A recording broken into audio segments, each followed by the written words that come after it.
Yesus.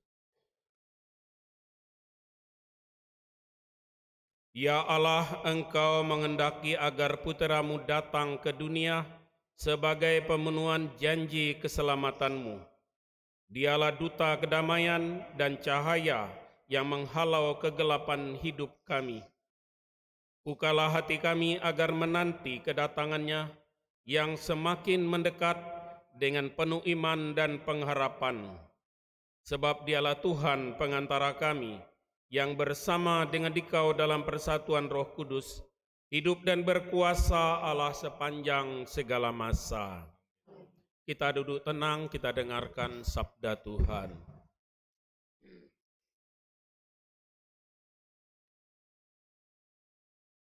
Bacaan dari kitab kedua Samuel. Pada waktu itu, ketika Raja Daud telah menetap di rumahnya sendiri, dan Tuhan telah mengaruniakan kepadanya keamanan terhadap semua musuh di sekelilingnya, berkatalah Raja Daud kepada Nabi Nathan, "Lihatlah, aku ini diam dalam rumah dari kayu aras, padahal tabut Allah diam di bawah tenda." Lalu berkatalah Nabi Nathan kepada raja, "Baik, lakukanlah segala sesuatu yang dikandung hatimu, sebab Tuhan menyertai engkau." Tetapi pada malam itu juga datanglah firman Tuhan kepada Nathan, "Pergilah, katakanlah kepada hambaku Daud, beginilah firman Tuhan. Masakan engkau yang mendirikan rumah untuk kudiami? Akulah yang mengambil engkau dari padang ketika engkau menggiring kambing domba. Engkau kuambil untuk menjadi raja atas umatku Israel. Aku telah menyertai engkau di segala tempat yang kau jalani dan telah melenyapkan semua musuh dari hadapanmu. Aku membuat besar namamu seperti nama orang-orang besar yang ada di bumi. Aku menentukan tempat bagi umatku Israel dan menanamkannya, sehingga ia dapat diam di tempatnya sendiri, dengan tidak lagi dikejutkan ataupun ditindas oleh orang-orang lalim seperti dulu, yaitu sejak aku mengangkat hakim-hakim atas umatku Israel. Aku mengaruniakan kepadamu keamanan terhadap semua musuhmu. Juga diberitahukan Tuhan kepadamu, Tuhan akan memberikan keturunan kepadamu. Apabila umurmu sudah genap, dan engkau telah mendapat perhentian bersama nenek moyangmu, maka aku akan membangkitkan keturunanmu yang kemudian, anak kandungmu, dan aku akan mengokohkan kerajaannya. Aku akan menjadi bapanya, dan ia akan menjadi anakku. Keluargaku dan kerajaanmu akan kokoh untuk selama-lamanya di hadapanku. Tahtamu akan kokoh untuk selama-lamanya. Demikianlah sabda Tuhan.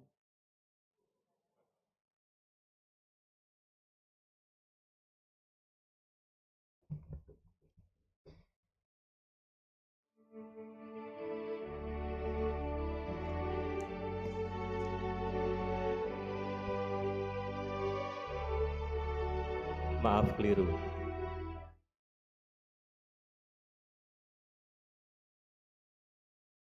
Advent keempat.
Kerelaan Tuhan hendakku nyanyikan selama-lamanya.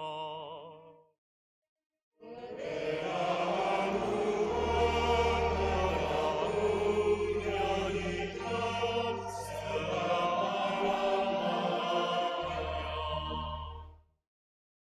Aku hendak menyanyikan kasih setia Tuhan selama-lamanya, hendak menuturkan kesetiaan-Mu turun-temurun, sebab kasih setia-Mu dibangun untuk selama-lamanya.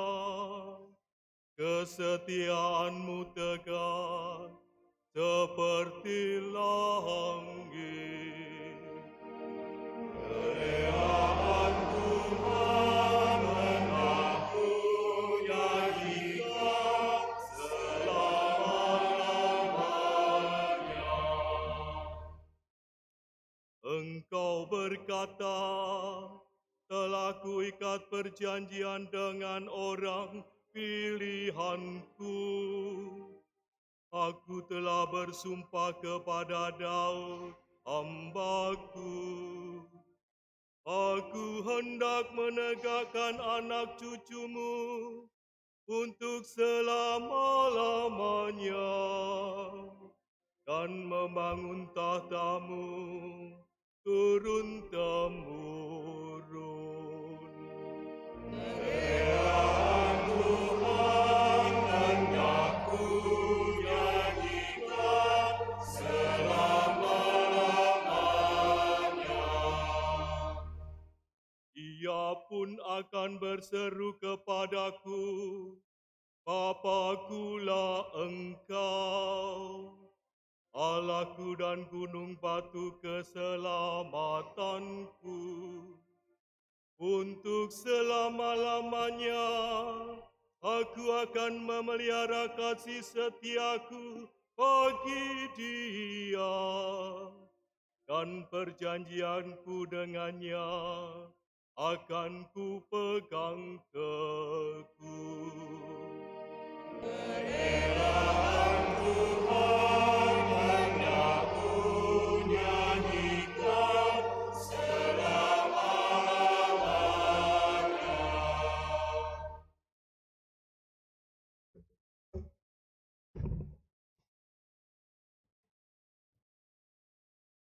Bacaan dari surat Rasul Paulus kepada jemaat di Roma.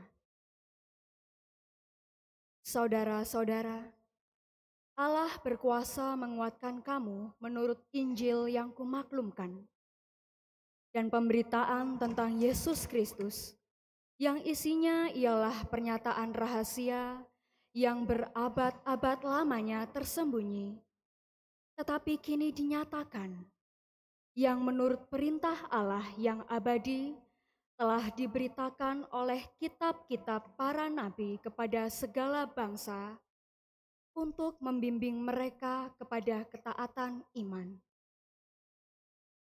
Bagi Dia, satu-satunya Allah yang penuh hikmat itu, segala kemuliaan sampai selama-lamanya oleh Yesus Kristus. Amin. Demikianlah sabda Tuhan. Syukur kepada Allah.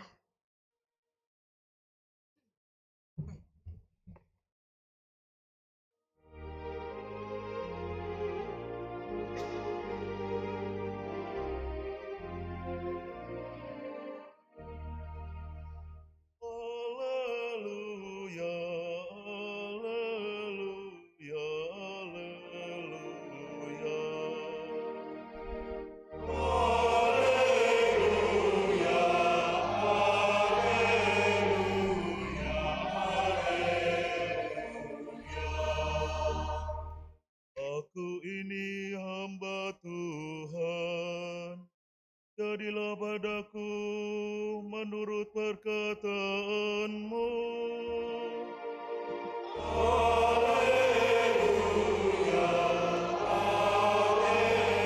haleluya, haleluya.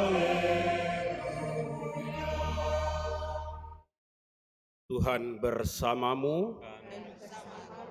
Inilah Injil Yesus Kristus menurut Lukas.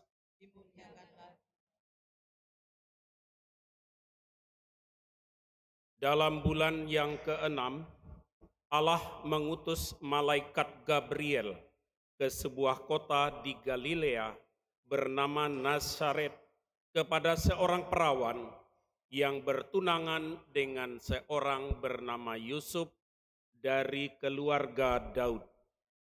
Nama perawan itu Maria.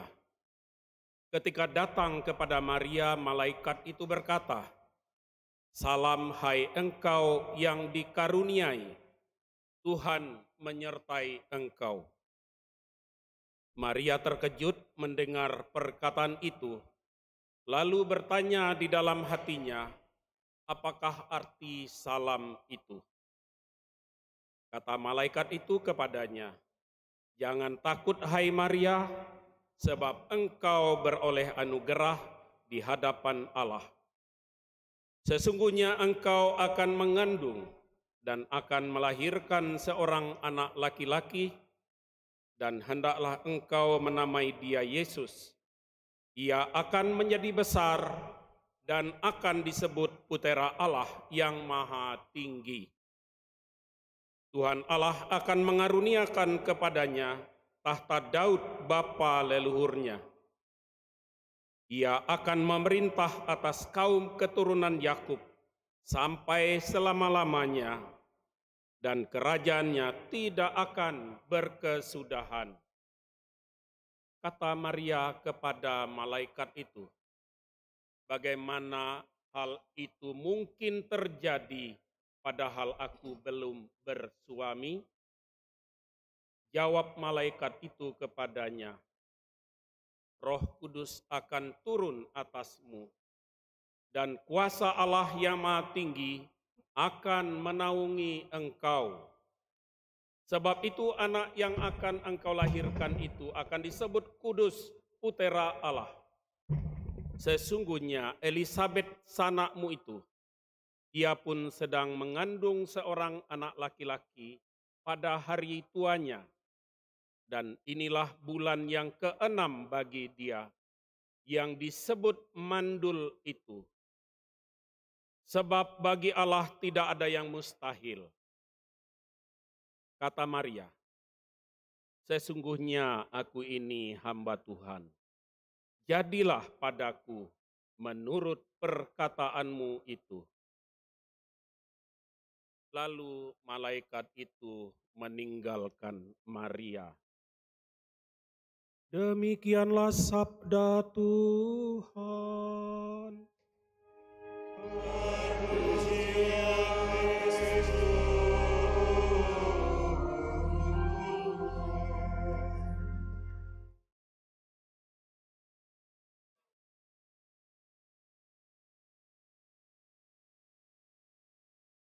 Bapak, Ibu, saudara-saudari, nanti malam kita akan mengikuti perayaan Ekaristi malam Natal kelahiran putranya Yesus Kristus ke dunia.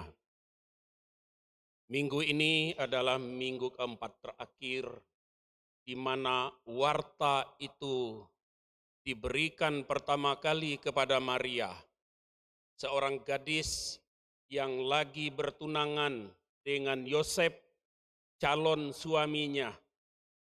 Bagi orang Israel, kewajiban dari anak gadis yang ditunangi itu harus menjaga kemurnian, kesucian, keperawanannya.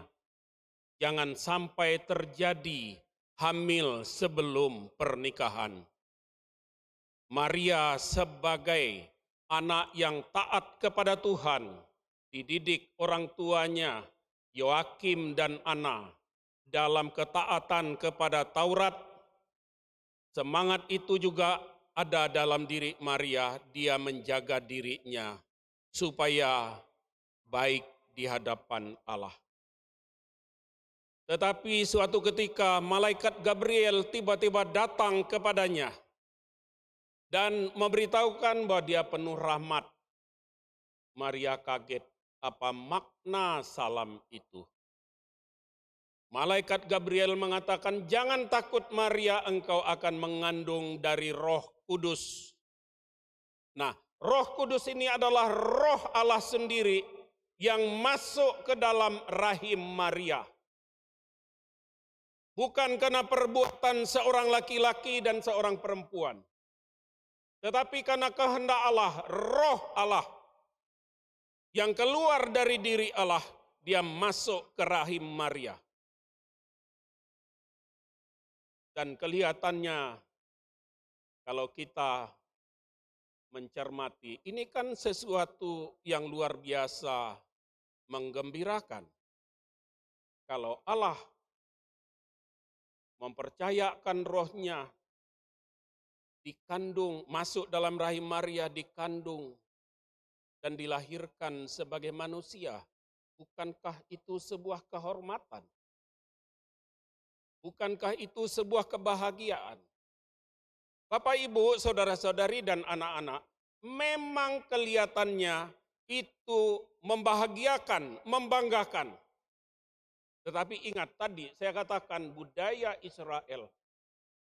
Kalau hamil sebelum dinikahkan, perempuan itu harus dirajam sampai mati. Itulah resikonya. Padahal Maria baru bertunangan. Kalau ketahuan dia mengandung, dia pasti dirajam. Dia pasti mati. Kita ingat peristiwa ketika seorang perempuan tertangkap basah berzina, dibawa ke depan Yesus untuk diadili.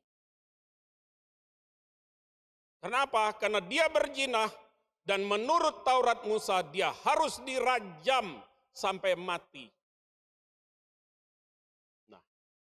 Di samping itu, Maria di samping menghadapi dirajam sampai mati, Maria pasti diceraikan oleh Yosef, tunangan yang sangat dia cintai. Jadi ada dua risiko besar. Pertama, dirajam sampai mati. Kedua, dia tidak mungkin lagi memiliki Yosef, tunangannya, karena pasti Yosef lari. Ini resiko. Jadi kelihatannya luar biasa dipercaya Allah, tapi ingat resikonya besar. Maria sadar itu. Tetapi ketika malaikat mengatakan anak yang engkau kandungi adalah anak Allah, Roh Allah. Dan Maria itu adalah orang yang taat kepada Allah, maka yang keluar dari mulutnya, aku ini hamba Tuhan. Terjadilah padaku menurut perkataanmu. Apapun yang terjadi terhadap diri saya, kalau saya nanti mengandung, kalau saya dirajam, kalau saya mati dan diceraikan oleh Yosef, tapi aku mau taat kepada kehendak Tuhan. Kita bisa kembangkan apa yang ada dalam pikiran Maria. Karena saya tahu, kata Maria dalam pikirannya, yang memiliki hidup saya di dunia dan di akhirat hanyalah Tuhan Allah. Bukan Yosef, bukan pemimpin agama.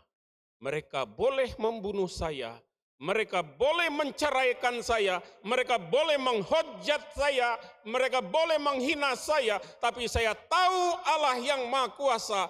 Dialah yang merancang saya di dalam kandungan ibu saya, dilahirkan besar sampai sekarang. Dan saya tahu Tuhan itu yang akan memanggil saya. Bukan pemimpin agama, bukan Yosef.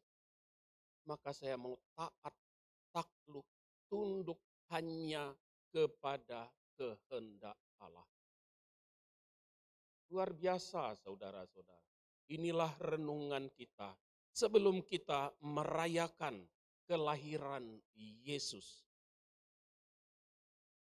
Betapa berat hidup Maria. Apalagi kalau kita mengikuti perjalanan hidupnya ketika dia harus melahirkan di sebuah lapangan atau kandangan terbuka. Tidak ada fasilitas yang nyaman kecuali udara sejuk, kesepian, ditemani oleh gembala, dan beruntung janji Allah. Dia tidak pernah meninggalkan orang yang percaya. Karena bukan hanya gembala yang sederhana, miskin dan bau apek, tapi malaikat Tuhan turun dengan lagu yang gegap gempita, Gloria in excelsis Deo. Ternyata ditolak di rumah. Ditolak untuk sekedar menumpang, mendudukkan pantat yang penat karena perjalanan jauh. Tapi itu tidak diberikan, kecuali di sebuah kandang yang hina, berbau, kotor, menjijikkan. Justru di situ Maria bisa beristirahat dan melahirkan puteranya, anak Allah. Luar biasa. Ditemani oleh gembala yang sederhana, tidak memiliki jaminan apa-apa. Tetapi ada ribuan malaikat, kita baca di Injil, bersama bayi kecil Bunda Maria dan Yosef memuji dan memuliakan Allah. Saudara-saudari yang terkasih, Allah tidak pernah mempercayakan hidup kita hanya kepada hal-hal yang menyenangkan. Seringkali perjalanan kita penuh dengan pergulatan, perjuangan. Apa yang kita bayangkan menyenangkan, ternyata ketika kita masuki, air mata terus mengalir, kesedihan demi kesedihan kita alami. Coba saudara refleksikan. Ketika saudara jatuh cinta dengan pasanganmu, yang ada di sini adalah kebahagiaan. Kerinduan ingin bersatu. Itu sebabnya saudara memutuskan untuk segera menerima sakramen perkawinan. Tapi apa yang terjadi? Setelah pernikahan 3 bulan, 4 bulan, setahun, 5 tahun. Ada banyak tetesan air mata. Ada banyak perjuangan, pergulatan di antara bapak, ibu. Bagaimana untuk bisa menyesuaikan, bisa mengerti, bisa memahami pasanganmu yang dulu kamu anggap bisa membahagiakan, yang kamu anggap belahan jiwamu, yang kamu anggap jadi pangeranmu, jadi ratumu, sekarang jadi istri, jadi suami. Tidak lebih dari racun yang membuat hidup kita menderita. Kita bertanya, Tuhan, di mana kebahagiaan itu? Tuhan, bukankah Engkau menjanjikan kebahagiaan? Dan ketika saudara melahirkan anak, saudara mencita-citakan anak yang baik, anak yang patuh, anak yang sopan, anak yang meneruskan dan bisa membahagiakan, membanggakan orang tuanya.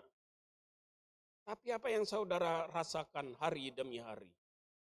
Membesarkan dan mendampingi anak pada zaman ini tidak gampang. Begitu banyak tantangan. Dan coba anak-anak, berapa kali kalian marah, jengkel, benci dengan papa dan mama. Hanya gara-gara keinginanmu tidak bisa dipenuhi.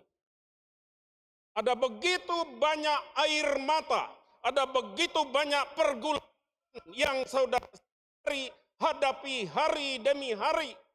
Padahal saudara mencita-citakan bahagia. Saudara mencita-citakan hidup yang damai, tenang.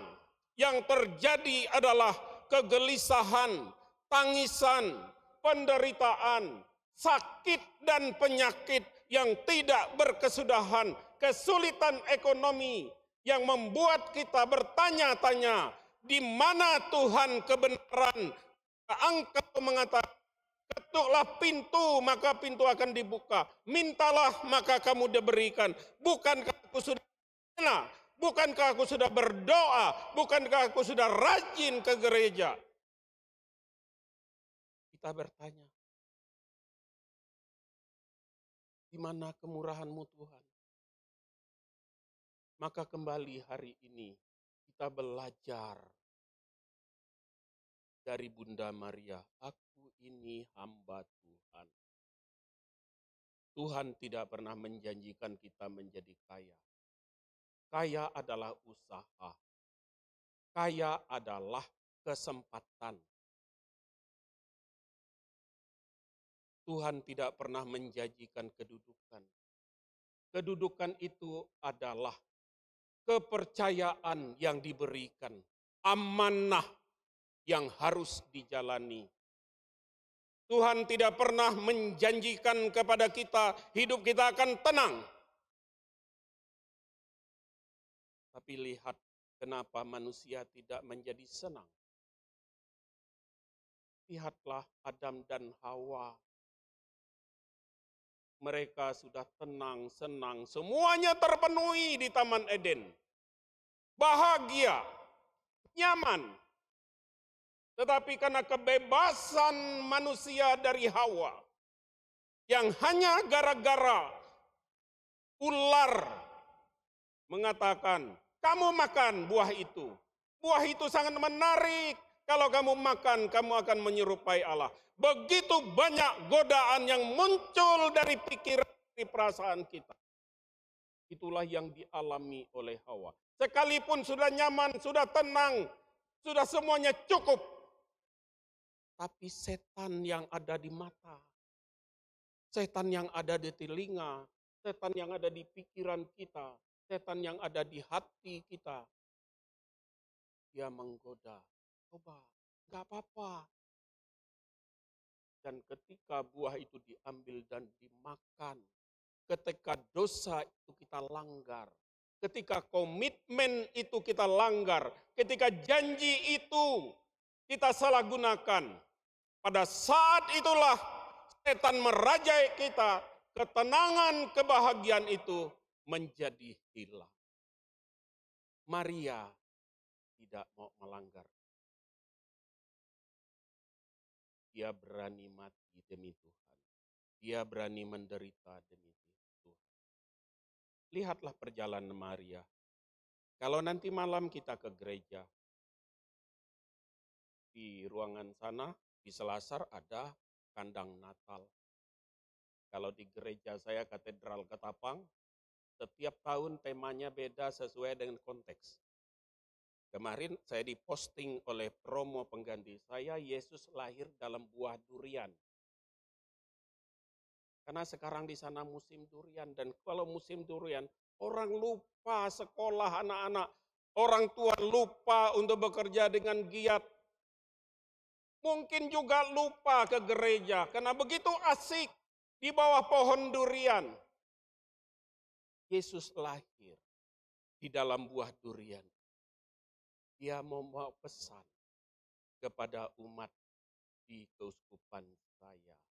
Kenikmatan buah durian hendaknya dirasakan dalam kenikmatan kelahiran Tuhan Yesus yang membebaskan dari dosa. Kalau buah durian demikian nikmatnya, demikian menyenangkan, membahagiakan, tempat perjumpaan dengan banyak orang di bawah pokok durian, demikian pula kelahiran Yesus hendaknya menjadi tempat perjumpaan kasih bagi semua orang.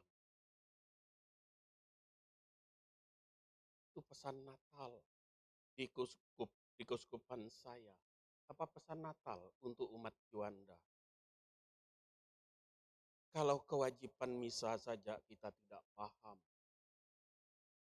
Saya berkhotbah lebih banyak kepada bangku kosong. Kosong semua tuh di belakang AI. Hanya roh-roh setan yang aku lihat itu. Tuh. Lalu kita bertanya, yang lain kemana? Di mana-mana gereja Katolik, bukan hanya di sini,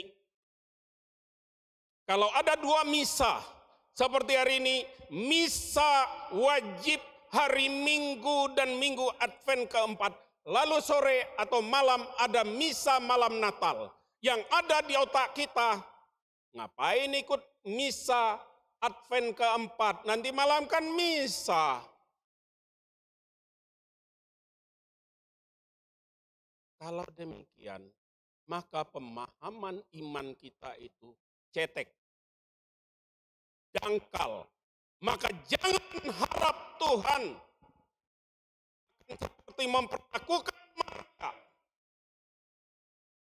Jangan harap, karena kita mengimani Allah, mana suka, kalau sempat, kalau itu menyenangkan, kalau itu tidak merugikan waktu saya, kesenangan saya. Tahun yang lalu saya Natal di Probolinggo. Ketua panitianya mantan frater dari sebuah kongregasi. Lalu dia bilangkan, hari Natal jatuh pada hari Minggu. Maka umat yang wajib ke gereja hanya malam Natal, hari Minggu kesempatan untuk libur keluarga. Aduh Pak. Menyedihkan. Mantan frater loh Pak Anto. Kalau mantan frater seperti itu, apalagi kalian yang tidak pernah kuliah teologi. Yang pernah kuliah teologi aja, lolo enggak paham, lebih penting libur. Libur itu tidak menyelamatkan.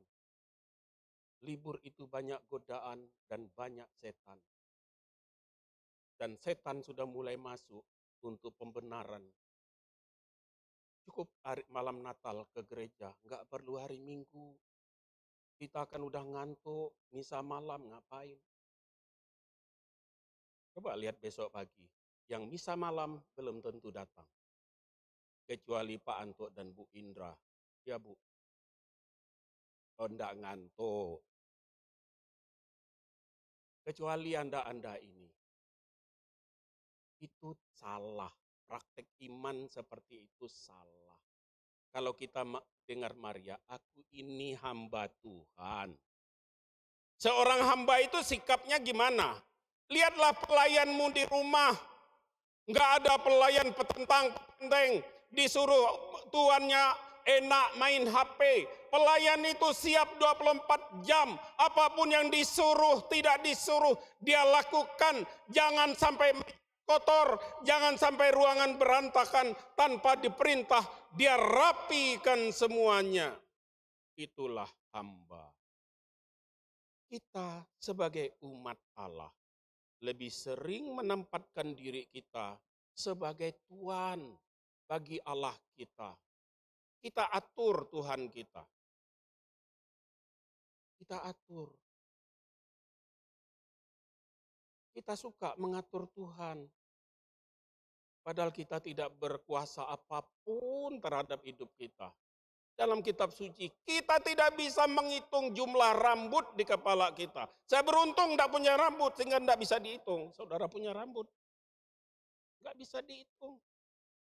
Yang bisa menghitung cuma Tuhan Allah.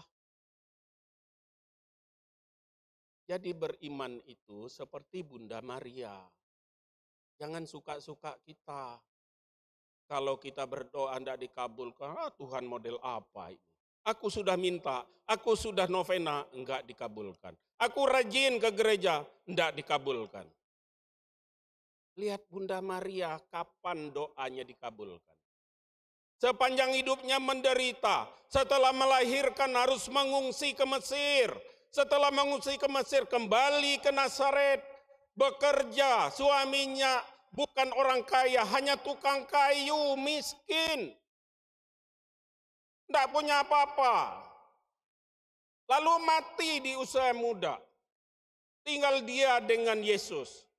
Janda muda, janda kembang dari kampung. Dia pertahankan kepercayaan dan takut kepada Tuhan.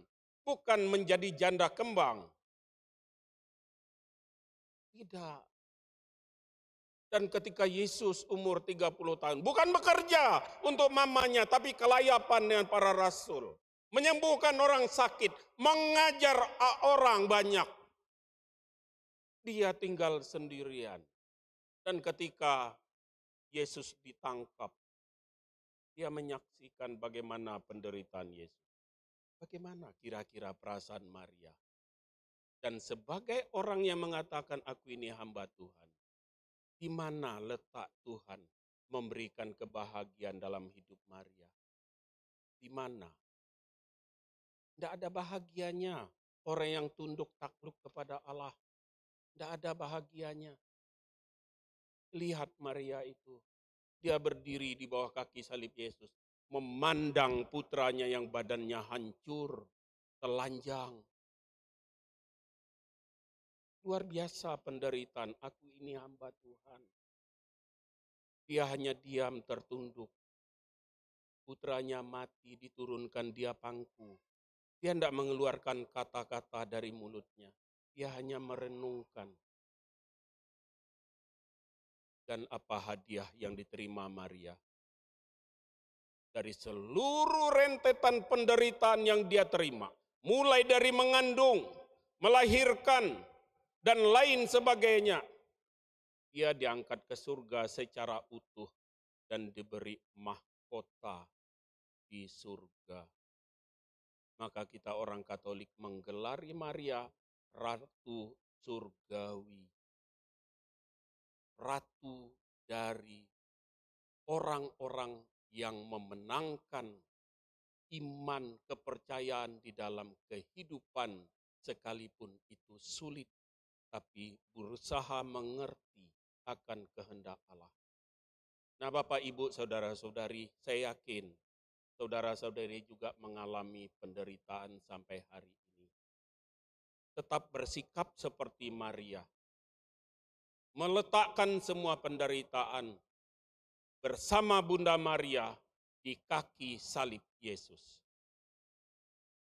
Tetap bertahan dan berharap akan kasih Allah. Kalau Tuhan belum menjawab ketika kita masih hidup, ingat, ketika kita mati, kalau kita setia, kita seperti Maria. Janji kehidupan kekal dan kebahagiaan abadi di surga. Di dunia ini tidak ada yang kekal. Di dunia ini tidak ada yang sempurna. Yang kekal, yang sempurna hanya ada di surga. Untuk itulah gunanya Yesus lahir untuk meyakinkan, untuk mengajarkan kita, untuk percaya kepadanya karena dia utusan Allah. Dia putra Allah sendiri. Dan dia adalah Allah yang hadir untuk kita agar kita tetap percaya. Maka kalau perkawinanmu tidak harmonis, tetap pada komitmenmu. Kalau ekonomimu morat-marit, tetap pada komitmen, kepercayaan, ketaatan kepada Allah. Kalau kamu tidak sehat, kalau kamu menjadi tua, terbatas, dan ditinggalkan anak cucumu, tetap seperti Maria. Semoga Tuhan memberkati. Amin.